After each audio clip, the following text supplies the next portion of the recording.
지난 주일에는요, 솔로몬의 아들 르호보암 시대에 이스라엘의 큰 균열이 가는 장면을 지켜보았습니다. 물론 그것은 근본적으로 보면 하나님의 뜻이었지만 또 동시에 인간의 어리석음 그리고 교만이 만들어낸 결과물이기도 했죠. 르호보암은 나라가 둘로 쪼개질 만큼 상황이 심각한데도 그저 자기가 듣고 싶어 하는 이야기만 들으려고 했습니다. 그래서 협상을 청하러 온 북쪽 지파 사람들의 발길을 돌려 세웠지요. 또 상황이 그렇게 되었는데도 르호보암은 상황 파악을 제대로 하지 못하는데요. 화해를 다시 청해도 모자랄 판에 아도람을 북쪽 지파의 노동을 감독하는 노동 감독관으로 파견합니다. 결과는 처참했죠. 아도람이 돌에 맞아 죽습니다. 그리고 그 소식을 들은 르호보암은 허겁지겁 예루살렘으로 도망을 쳐버립니다. 예루살렘으로 돌아온 르호보암은요, 이제 북쪽 지파들을 응징하겠다고 병사들을 불러 모으죠. 백성들도 아주 적극적으로 동참을 했는데요. 무려 18명이나 넘는 사람들이 모였기 때문에 그 열기가 어마어마했을 것입니다. 그들의 입장에서는 당연히 이 반역자들을 처단하고 하나님 나라를 바로 세워야 한다. 그것이 정의고 하나님의 뜻과도 합하는 것이다. 라는 생각을 했을 겁니다. 모든 준비가 끝나고요. 이제 싸움에 나가서 전쟁에 나가서 싸우기만 하면 되는 순간인데 그때 하나님의 말씀이 스마야에게 임합니다. 이스라엘의 진짜 왕이 개입을 하기 시작한 거죠. 하나님은 이렇게 말씀하셨습니다. 너희는 올라가지 말라. 너희 형제 이스라엘 자손과 싸우지 말고 각기 집으로 돌아가라. 이 일이 나로 말미암아 난 것이니라. 여러분, 이스라엘 백성들이 어떻게 반응을 했죠? 다행스럽게도 하나님의 말씀에 순종합니다. 다들 하나님의 말씀을 듣고 돌이켜서 자기 집으로 돌아갔지요. 르호보암도 하나님의 말씀에 순종합니다. 여러분, 이런 상황에서 이렇게 하는 것이 쉬웠겠습니까? 사실 쉽지 않은 일이었어요. 반대하는 의견도 아마 만만치는 않았을 겁니다. 이런 일 이렇게 그냥 내버려두면 선례가 되지 않겠느냐라고 말하는 사람들도 많았겠죠. 또 르호보암의 입장에서는 어떻습니까? 이제 막 왕이 됐는데 그런 일이 일어난 거예요. 그러니까 이참에 자신의 강력한 리더십을 보여줄 필요도 있었을 것입니다.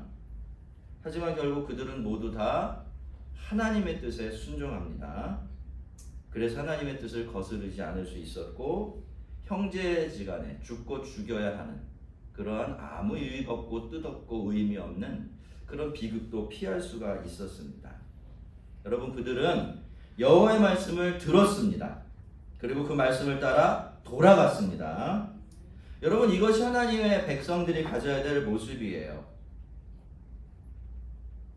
그리고 하나님의 백성들이 보여줄 수 있는 가장 아름다운 모습이기도 해요. 하나님의 백성들이 하나님의 말씀을 듣고 그 말씀에 따라 자기가 가려던 길을 돌이켜서 하나님이 원하시는 방향으로 가는 것.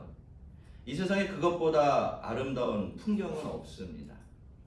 여러분, 우리가 아무리 하나님을 믿어도요, 우리 김인면우 집사님 기도하실 때 그렇게 기도하셨지만 늘 실수하죠. 잘못도 저지릅니다. 근데 그게 중요한 게 아니에요. 물론 그렇게 하지 않으려고 노력도 해야 되겠지만 우리는 아무리 노력해도 그런 실수와 잘못을 완전히 피할 수는 없는 사람들입니다. 비록 그렇게 우리가 순간적으로 잘못 판단하고 그래서 잘못된 결정을 내리더라도 그제서라도 하나님의 음성이 들려오고 하나님의 뜻이 무엇인지 알게 되어지면 어떻게 해야 되죠? 그때라도 그 음성을 듣고 하나님이 원하시는 방향으로 방향을 바꾸면 됩니다. 그러면 모든 것이 다 제자리로 돌아오게 되어 있어요.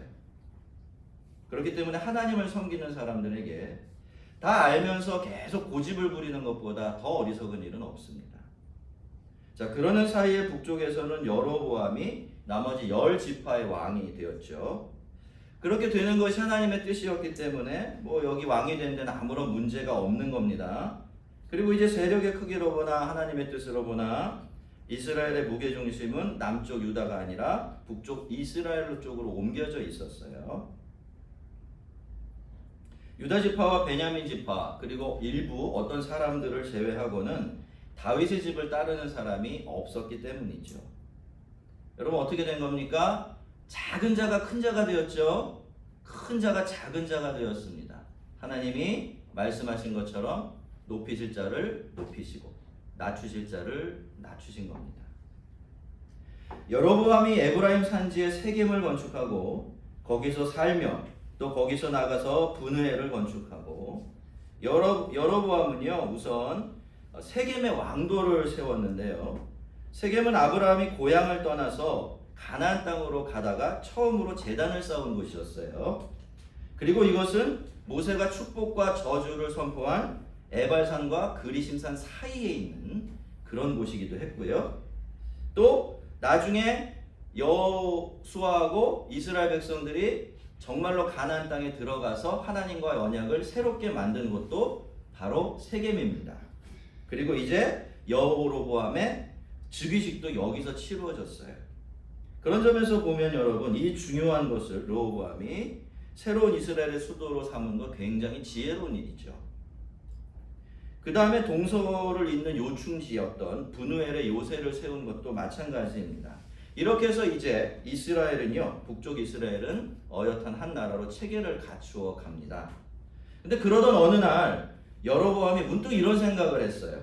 나라가 이제 다윗의 집으로 돌아가리라. 만일 이 백성이 예루살렘에 있는 여호와의 성전에 제사를 드리고자 하여 올라가면 이 백성의 마음이 유다 왕된 그들의 주 르호보암에게로 돌아가서 나를 죽이고 유다의 왕 르호보암에게로 돌아가리라. 여러분 어떻습니까? 여로보암의 판단이 맞나요? 정말로 일이 이렇게 될 가능성이 있을까요? 현실적인 가능성만 놓고 보면 충분히 그럴 수 있죠. 여러분 왜냐하면 예루살렘 때문에 그래요. 예루살렘의 위치는요, 그 당시 이스라엘 백성들에게는 가히 절대적인 곳이었습니다. 거기 무엇이 있죠? 성전이 있어요. 그리고 이 예루살렘 성전이 세워진 다음에 하나님이 명령을 내리십니다. 이제는 모든 백성들이 예배는 여기 와서 드려라. 여기서 제사를 드려. 다른 곳에서는 안 된다라고 결정을 해 놓으셨어요. 그렇기 때문에 이스라엘 백성들에게는 이 예루살렘이라는 도시의 중요성이 아무리 강조해도 지나칠 수가 없었습니다. 그런데 여러분, 그럼에도 불구하고 어떻습니까? 이 여로보암의 이 생각이 현실이 될 수가 없어요. 왜 그렇죠? 이미 이 나라를 그렇게 쪼개서 더 큰 덩어리를 여로보암에게 넘겨준 분이 누구세요? 하나님이시기 때문에 그렇습니다. 여러분 참 아이러니한 것은요, 그가 정말로 그런 생각을 하게 된 시점이 그가 나라를 든든히 세워가고 있을 때였어요. 백성들의 새로운 나라에 대한 기대감으로 부풀어 있었을 때였던 겁니다. 그렇게 상황이 괜찮아요. 참 좋은데 그는 나라가 이제 다윗의 집으로 돌아가리라 라고 생각을 했던 것이죠. 여러분 우리가 여로보암의 생각을 찬찬히 뜯어보면요, 그의 생각은 만약에 이 백성이 예루살렘에 있는 여호와의 성전에 제사를 드리려고 올라가면이라는 가정으로부터 시작이 되고 있습니다. 그리고 이것이 바로 뒤에 이어지는 모든 억측들과 잘못된 결정들의 근거가 돼요. 여러분 만약이라는 말에 대해서 아시죠? 만약은 어떤 말입니까? 저 중학교 때 성문 종합영어 성문 종합영어 중학생판을 보면 if는 불가능한 상황을 가정하는 때 쓰는 말이다. 이렇게 돼 있고요. 많이 양보하면 어디다 사용하는 말입니까? 상황이 그렇게 될지 혹은 그렇게 되지 않을지 모르는 상황에서만 사용할 수 있는 말이에요. 그래서 여러분이 만약이라는 말 뒤에 이어지는 내용들은요, 실체가 없어요. 뭐가 없다고요? 실체가 없습니다. 그런데 이렇게 실체도 없는 이 상상들이 엄청난 위력을 발휘할 때가 있어요. 그래서 우리를 전혀 엉뚱한 곳으로 끌고 가 버릴 때가 있습니다. 언제 그럴까요? 이 만약이라는 말 뒤에 두려움이라는 감정이 숨어 있게 되어지면 이 만약 실체도 없는 내용에 우리를 사로잡게 되는 겁니다. 여로보암이 처음부터 그런 걱정을 했던 것은 아니죠. 그런데 어떻습니까, 여러분? 왕이 되고 나서 그 자리에 앉아보니까 이게 너무 좋은 거예요. 왜 다들 그렇게 왕이 되려고 하는지 그제서야 여로보암이 알게 된 거예요. 근데 여러분, 어떤 게 너무너무 좋다는 사실을 알게 될 때부터 생겨난 위험이 있죠. 그때부터 무슨 걱정과 두려움이 생깁니까? 나 이거 빼앗기고 싶지 않아 라는 생각이 두려움이 생기게 돼요. 여러분, 만약의 상황은 실체가 없고 그래서 전혀 걱정할 필요가 없습니다. 만약의 상황이라는 것은요, 실체가 없는 거예요. 그래서 그것 붙들고 걱정할 이유도 전혀 없는 겁니다. 제가 이 사실을 깨닫고 제 삶에 적용을 하면서부터 저는 그 이전과 비교할 수 없이 정말 엄청나게 자유로워졌고 평안해졌습니다. 저도 종종 근심과 걱정, 두려움 같은 감정들의 공격을 받아요. 그런 감정들은 언제나 훅 하고 우리를 치고 들어오지 않습니까? 하지만 여러분, 이제 저는 그런 모든 감정들이 허상이라는 것을 잘 압니다. 그래서 만약이 들려주는 이야기에 귀를 기울이지 않아요. 실체가 없는 상상에 마음과 생각을 빼앗긴 상태로 묶인 삶을 살아가기가 너무나 싫기 때문에 그렇습니다. 물론 여러분, 우리는 미래를 준비하며 살아야 돼요. 그리고 현재를 열심히 살아야 합니다. 하지만 그렇게 자기 인생을 책임있게 사는 것하고 만약이 만들어내는 실체 없는 두려움에 붙들려 살아가는 것하고는 완전히 다른 것입니다. 성도 여러분, 사람들이 정말로 두려워하는 것이 무엇일까요? 귀신입니까? 사람이 뭘 두려워할까요? 정말 두려운 것을 두려워할까요, 사람은? 아닙니다, 여러분. 사람은 뭘 두려워하죠? 자기가 정말로 좋아하는 것, 자기가 너무 사랑하는 것, 자기에게 정말로 귀한 것, 이런 거 두려워해요. 그래서 부모가 나이가 들면 뭐가 두려워집니까? 자녀들이 무서워지지 않습니까? 남자들이 나이가 들면요, 아내가 두려워져요. 그래서 저는 아직은 안 그런데 아내들이 공국 큰 솥 끓여놓고 집을 나가면 남편들은 사시나무 떨듯이 두려움에 떤답니다. 뭐 제 얘기는 아니에요. 저희 집에 큰 솥이 없습니다.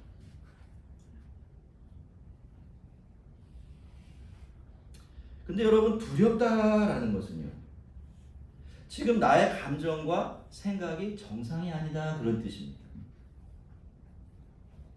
그래서 두려울 때는 자기를 믿으면 안 돼요. 여로보암이 실패한 이유가 바로 여기에 있습니다. 그는 두려웠습니다. 감정과 생각이 정상이 아니었던 건데요. 그런데 안타깝게도 여로보암이 어떻게 했죠? 이렇게 했습니다. 그의 마음에 스스로 이르기를, 그는요, 자기 마음이 자기에게 이야기하는 그 이야기에 계속 귀를 기울이고 귀를 내어주었던 것입니다. 만일 내 백성이 예루살렘에 있는 여호와의 성전에 제사를 드리고자 하여 올라가면, 한번 들어보세요. 이 백성의 마음이 유다 왕 된 그들의 주 르호보암에게로 돌아가서 나를 죽이고 유다의 왕 르호보암에게로 돌아가리라.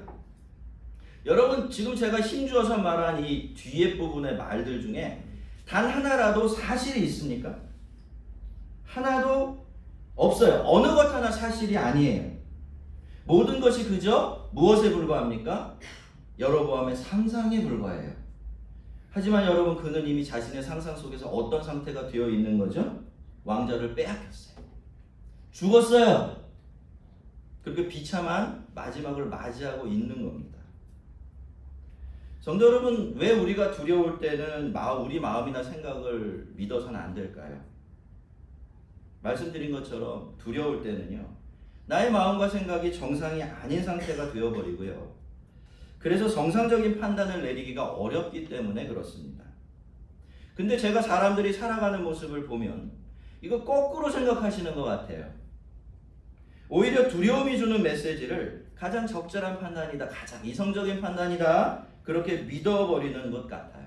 사실은 전혀 그렇지가 않은데 말이죠. 여로보암은 예루살렘 성전이 가장 큰 문제라고 생각을 했습니다. 남쪽 유다에는 성전이 없고 북쪽에는 성전이 없다는 것, 이것이 그가 생각하는 가장 큰 문제였죠. 그래서 이 문제만 해결되면 다른 일은 걱정할 필요가 없다라고 판단을 내린 겁니다. 이에 계획하고 두 금송아지를 만들고 무리에게 말하기를 너희가 다시는 예루살렘에 올라갈 것이 없도다. 이스라엘아, 이는 너희를 애굽 땅에서 인도하여 올린 너희의 신들이라 하고 하나는 베델에 두고 하나는 단에 둔지라. 여러분, 이것이 여로보암이 취한 조치였는데요. 여로보암은 이 문제를 두고 궁리를 참 많이 했습니다. 그리고 신하들과도 의논을 많이 했겠죠. 근데 그 끝에 내린 결론이 무엇이었습니까? 그렇다면 남쪽처럼 우리 북쪽에도 예루살렘 성전을 대신할 수 있는 성전 같은 것을 만들면 되지 않겠느냐라는 것이었죠. 자, 그래서 베델과 단에 하나씩 산당을 짓고 웅장한 제단을 마련하게 되는데, 여러분, 이 위치도 기가 막혀요. 베델은요, 북쪽 이스라엘의 최남단에 있는 도시입니다. 단은 어디 있을까요?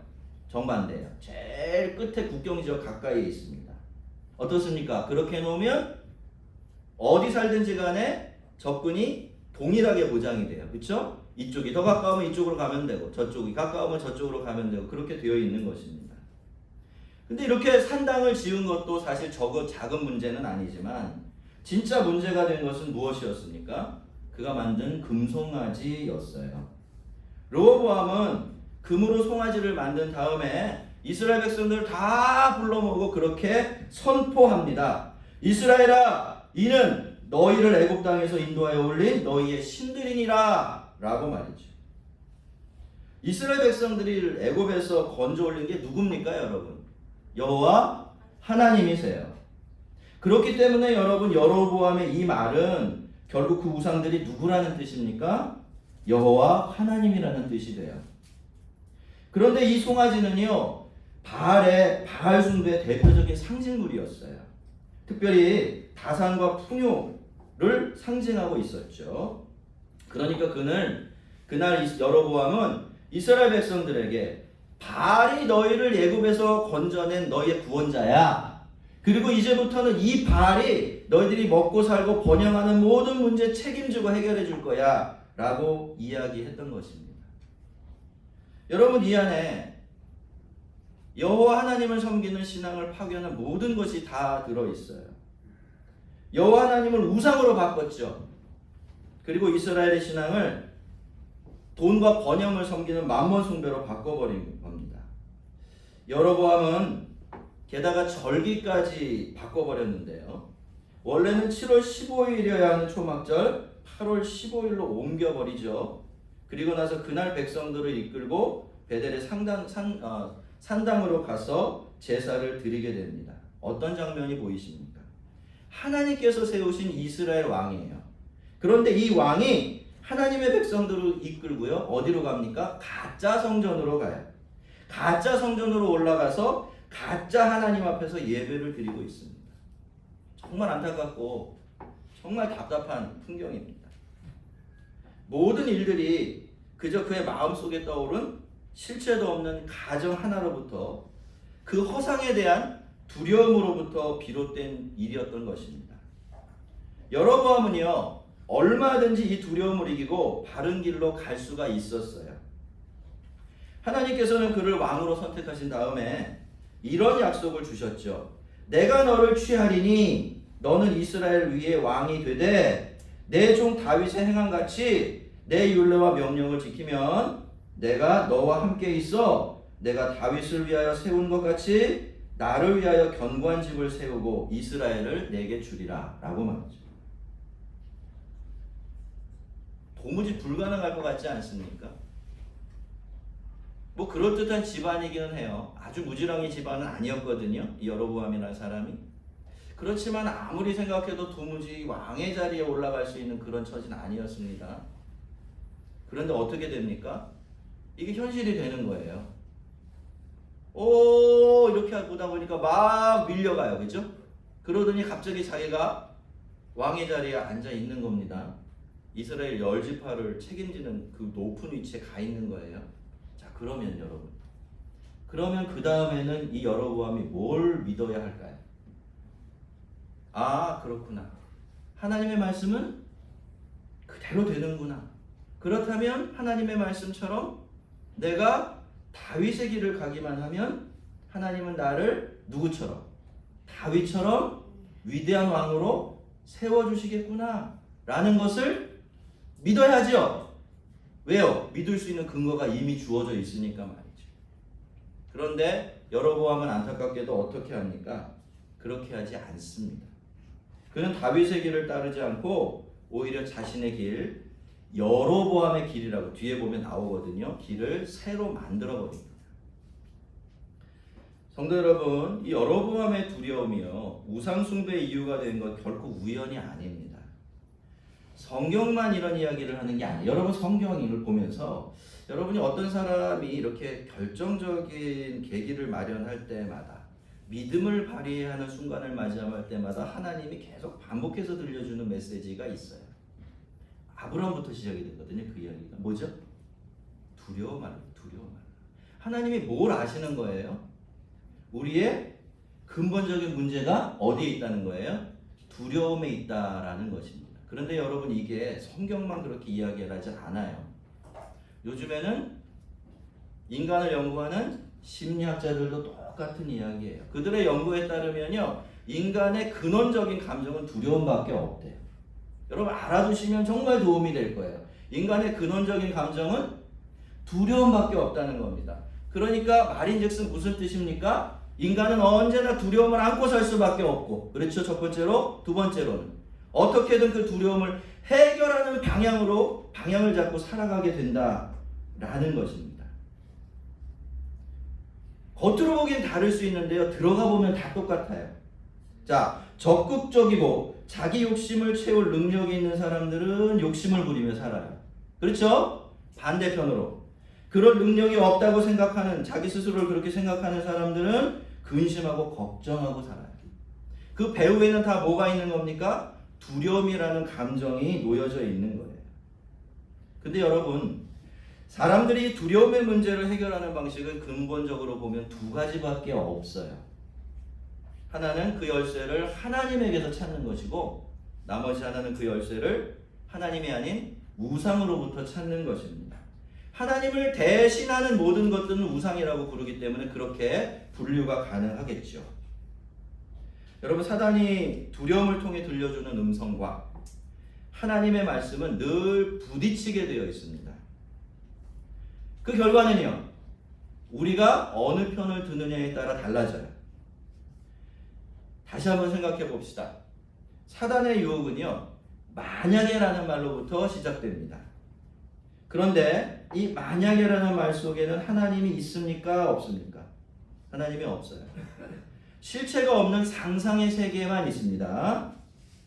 그래서 사단의 이야기는 다 거짓말이에요. 없는 것을 있는 것처럼 우리를 속이고 있는 것입니다. 반면에 하나님의 말씀에는 만약에라는 것이 있습니까? 없습니까? 없어요. 그 속에는 가상의 세계도 없고요, 불분명한 일들도 전혀 없습니다. 그렇기 때문에 하나님의 말씀 속에는 두려움이라는 감정이 끼어들 자리가 없는 거예요. 그 하나님의 말씀을 붙들고 사는 사람은 두려움을 얼마든지 이겨낼 수가 있는 것입니다. 게다가 어떻습니까, 여러분? 우리는 이미 하나님께서 말씀하신 대로 행하시는 분이라는 증거들 차고 넘치도록 가지고 있지 않습니까? 우리가 이때까지 예수 믿고 살아온 인생 전체가 그 증거들이 아닌가요? 자, 그럼에도 불구하고 우리가 자꾸 사단의 속임수에 넘어가고 하나님 대신 우상을 의지하게 되는 것은 왜 그럴까요? 그것은 우리에게 믿는 연습이 충분히 되어 있지 못하기 때문이에요. 자, 여기서부터 중요하니까 다 저를 좀 보십시오. 눈을 뜨시고 하나님 직접 만나지 마시고. 왜 그럴까요? 왜 인간은 자꾸 이렇게 속아 넘어가는 걸까요? 뭐 때문이라고요? 믿음이 없기 때문이라기보다는 잘 들으세요. 믿는 연습이 충분히 되어 있지 못하기 때문입니다. 모든 일이 다 그렇지만요. 믿는 일도요. 길이 들어야 돼요. 어때야 된다고요? 길이 들어야 돼요. 우리의 마음과 생각에 믿는 습관이 붙어야 합니다. 원래 우리에게는 믿음이 아니라 불신앙이 더 쉬워요.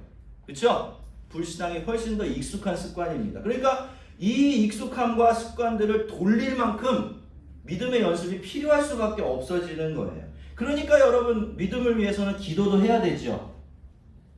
근데 왜 믿음이 생겼다 없어졌다 자꾸 그럴까요? 믿음의 길을 만들어 놓지 않았기 때문에 그런 겁니다. 여러분 믿음은 연습하지 않으면 습관이 되질 않아요. 그래서 믿음은 믿어본 사람만 더 잘 믿게 되는 그런 특성을 가지고 있습니다.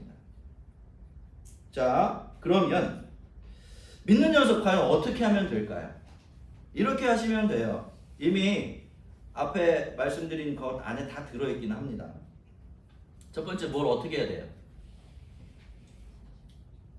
두려움이 느껴질 때 그 두려움을 거부하는 일부터 시작해야 돼요.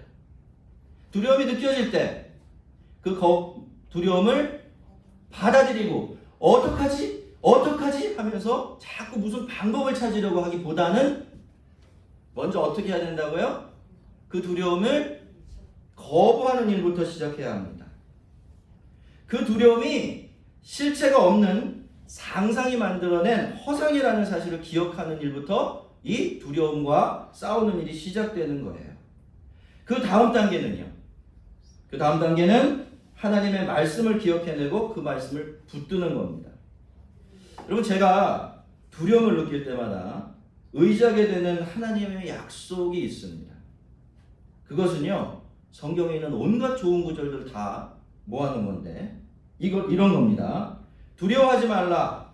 내가 너와 함께함이니라. 내가 너와 함께 가고 너보다 앞서가고 너를 대신해서 싸우고 너를 떠나지도 버리지도 않을 것이다. 두려워 말라. 내가 너와 함께함이니라. 내가 너와 함께 가고 너보다 앞서가고 너 대신 싸우고 너를 버리지도 않고 떠나지도 않을 것이다. 왜? 나는 너의 하나님이기 때문이다. 라는 말씀이에요. 여러분 이 말씀은요. 굉장히 단순한 말씀이지만 저의 방패이고 창입니다. 저는 늘 이 무기를 들고 사단의 거짓말과 싸워요. 허상을 내려놓고 실체를 붙드는 겁니다. 자, 여기까지 가면요. 우상은 아주 작아져 버려요. 하나님이 엄청 커지시죠. 그 다음에는 뭐만 하면 됩니까? 마지막으로 이제 두려움이 아니라 하나님의 말씀을 믿고 따르는 일만 남은 겁니다. 그 결단을 내리고 가기만 하면 되는 거예요. 성도 여러분, 더 이상 속지 마세요. 사단은 두려움으로 우리를 속입니다. 그렇게 우리를 자신의 종으로 만들어 버리려고 해요. 사단은 우리에게 대해서 너무나 잘 알아요. 인간이 두려움이라는 감정에 이게 붙들려 있는 한 자기 손에서 놀아날 수밖에 없다는 사실을 사단은 너무나 잘 알고 있어요. 그래서 늘 허상에 불과한, 상상에 불과한 일을 우리 머릿속에 자꾸 집어넣고 그것들을 통하여서 우리 안에 두려움을 만들어내는 것입니다. 하지만 두려움은 아무것도 아니에요. 두려움은 실체가 없는 상상이 만들어낸 감정이기 때문에 그렇습니다. 여러분, 두려워하지 마십시오. 그 대신 하나님을 믿으세요. 허상을 내려놓고 이제 실상을 붙드세요. 따라해 봅시다. 걱정은 허상이다. 두려움은 가짜다. 하나님만 진짜다. 말씀이 실상이다. 왜 그렇죠? 우리가 뭐라고 고백해요? 여러분 정말 이 세상의 모든 피조물들이, 이 세상에서 일어나는 모든 일들이 하나님의 말씀의 결과라는 사실을 믿습니까? 그러면 우리가 하나님을 못 믿을 이유가 없지 않나요? 예. 다시 말씀드립니다, 여러분. 우리가 믿음이 없기 때문에도 문제지만 사실 그렇거든요. 아예 믿음이 없는 사람들은 뭐 어쩔 수가 없어요. 근데 믿음이 있는데도 자꾸 넘어지고 쓰러지는 이유는 믿음에 뭐가 안 돼 있기 때문에? 연습이 안 돼 있기 때문에. 이제부터는 믿음의 연습을 하세요. 어떻게 하면 된다고요? 첫 번째, 걱정, 근심, 두려움이 내 마음에 치고 들어오려고 할 때 딱 막아서는 거야. 아니야, 넌 가짜야, 넌 허상이야 라고 외치는 거죠. 그 다음에 가만 내버려두면 또 와요. 그리고 그 자리를 뭘로 채워야 돼요? 하나님의 약속의 말씀. 그건 여러분에게 와닿는 어떤 말씀이어도 괜찮아요. 하나님이 그렇게 말씀하셨고 약속하셨기만 하다면 여러분 그거 붙드세요. 이것저것 다 붙들어 보세요. 그래서 아마 여러분에게 제일 능력 있는 말씀이 하나 생길 겁니다. 그러면 그때부터 그거 붙들고 두려워질 때마다, 걱정될 때마다, 근심될 때마다 붙들고 기도하시면 돼요. 자, 그러면 걱정은 물러가고 하나님이 계시게 됩니다. 그때부터는 여러분이 그죠? 하나님을 뒤따르기만 하면 되는 거예요.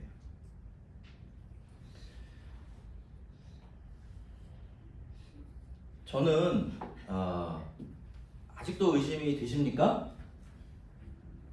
어떠세요? 그래도 걱정은 걱정인데 그래도 두려움을 어떻게 이기냐 이런 생각을 하시는 분이 계세요? 제가 여러분에게 하나 물어볼게요. 여러분 하나님께 속으신 분이 있습니까? 나는 하나님께 속았다. 난 하나님 때문에 인생이 망했다. 나 괜히 예수 믿었다. 이런 분 계세요? 여러분이 인생 전체를 놓고 볼 때 여러분의 인생 안에서 하나님의 뜻대로 되지 않은 것이 있나요? 한번 생각해 보세요. 그분이 여러분을 속이고 실망시키신 적이 있으십니까? 지낼 때는 그런 것 같은데 다 지내고 놓으면 어때요? 안 그렇지 않습니까? 그건 무슨 뜻일까요? 하나님이 늘 우리 속에서 하나님의 뜻을 이루어가고 계신다, 그런 뜻입니다. 여러분 하나님은요 반드시 약속을 지키십니다. 예. 여로보암을 왕으로 만드신 하나님은 그를 다윗과 같은 왕으로 만드실 수도 있는 겁니다. 성도 여러분, 늘 우리 앞에는 다윗의 길과 여로보암의 길이 놓여 있습니다. 하나님의 길과 우상의 길이 함께 있어요. 관건은 뭡니까? 두려움이에요. 우리가 두려움을 처리할 수 있느냐, 두려움을 이길 수 있느냐 하는 것이 관건입니다. 우리 모두가 하나님의 약속을 믿는 믿음으로 두려움을 이기고 하나님의 뜻에 순종하는 믿음의 백성들, 그리고 다윗의 길을 가는 주의 사람들 되시기를 주의 이름으로 축원합니다. 기도하겠습니다.